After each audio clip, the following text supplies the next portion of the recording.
Hoy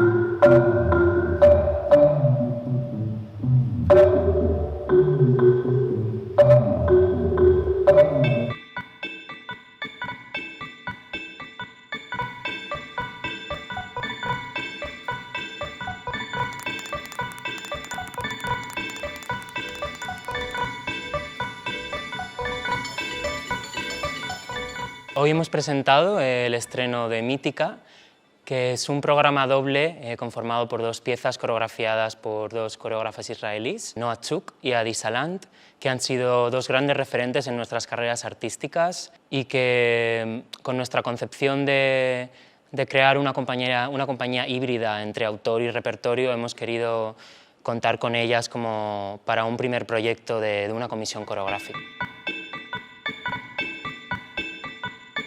Hemos visto dos piezas de 20 minutos que están unidas con un interludio de 5 minutos que hemos creado nosotras en colaboración con las bailarinas con nuestro propio concepto de Mítica, ¿no? Y nuestra visión de Mítica. La primera pieza, coreografiada por Adi Salant, se llama Inner Story.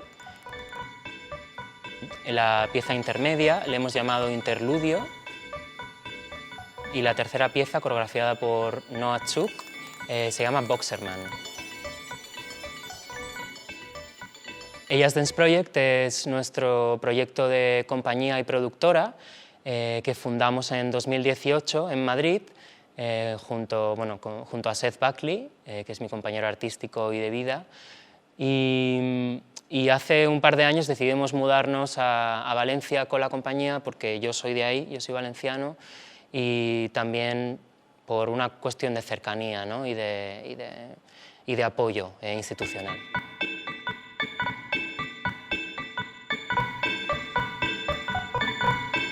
La Sala Carme Teatre tiene una programación muy extensa durante todo el año de todo tipo de ciclos de danza y de otro tipo de artes escénicas, pero yo diría que es una de las salas que más programa danza en Valencia y animaría a todo el mundo a que venga a ver más danza porque la programación es muy variada y muy buena.